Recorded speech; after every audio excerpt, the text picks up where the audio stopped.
Σήμερα θα μιλήσουμε για τον Θημιόλα και το είδος περιεχομένου που ανεβάζει.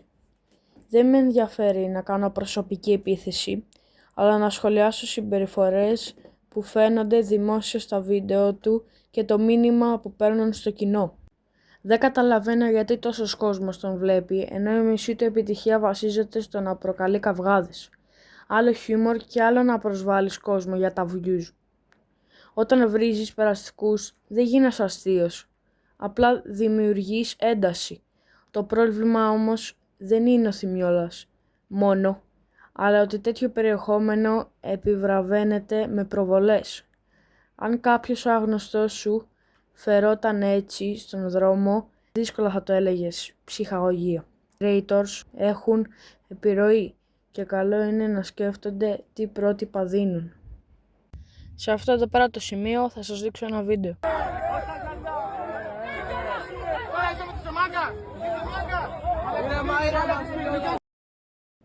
Εγώ αυτή τη στιγμή, σε αυτό το short, βλέπω έναν Θημιόλα 30 χρονών να πιάνει ένα παιδί ανήλικο 14 χρονών από το λαιμό και να τον σπρώχνει. Επειδή είναι παιδί, επειδή του πέταξε λίγο νερό στην πλάτη. Σε αυτό το σημείο βλέπουμε μια πολύ έντονη αντίδραση για κάτι που ξεκίνησε ως ένα πέταγμα νερού.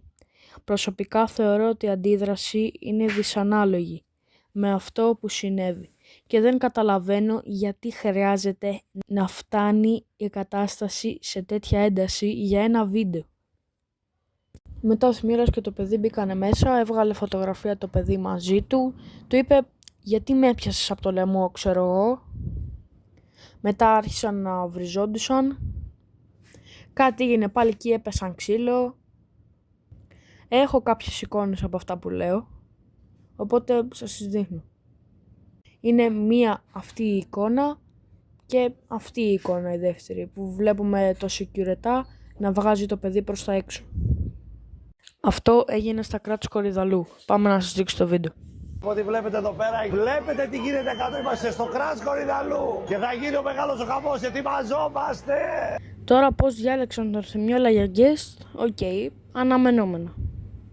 Τώρα σε αυτή τη φάση υπάρχουν δύο εκδοχές, πάμε να σας τη δείξω και να σας τα αναλύσω. Λοιπόν, είχα πάει στον Θημιόλα και επειδή σπρώχνόμασταν όλοι έπεσε κάποιο από το ανοιγμένο νερό πάνω του. Αυτό είπε το παιδί. Πάμε να σας δείξω πάλι το βίντεο να δείτε τι έγινε.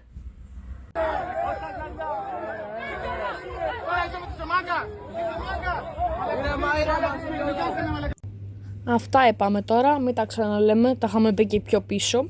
Η πρώτη εκδοχή είναι αυτή. Ότι, λοιπόν, είχα πάει στον Θημιόλα και επειδή σπροχνόντουσαν όλοι έπεσε κάποιο από το ανοιγμένο νερό πάνω του. Με πιάνει από το λαιμό και βριζόμασταν.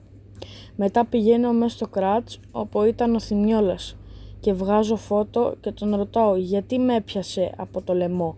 Βριζόμαστε, με κλωτσά, τον φτύνω, με έρχεται κατά πάνω μου, έριξε φάπα και τον βάρεσα. Μετά μας χωρίσανε. Αυτή είναι η πρώτη εκδοχή που είπε το παιδί. Μετά σας έδειξα τις φωτογραφίες, τι έγινε μέσα.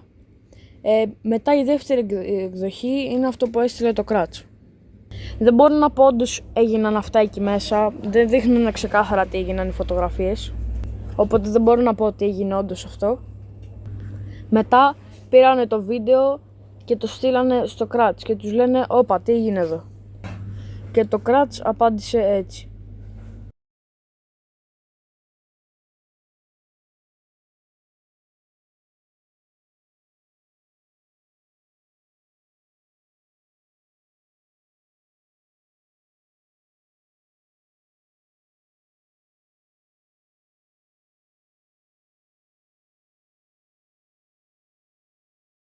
Και εδώ έχω κάποιες ερωτήσεις να κάνω.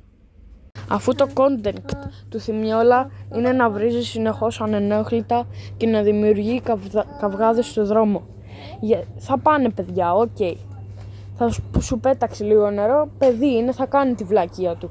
Εσύ σαν Θημιόλας 30 χρονών πρέπει να τον πιάσεις από το λαιμό και να το σπρώξεις. Μπρο, κυριολεκτικά, αν δεν μπορείς να ελέγξεις τον θυμό σου, βρες κάτι άλλο και κάνε ρε φίλε. Αυτό ήταν το βίντεο παιδιά.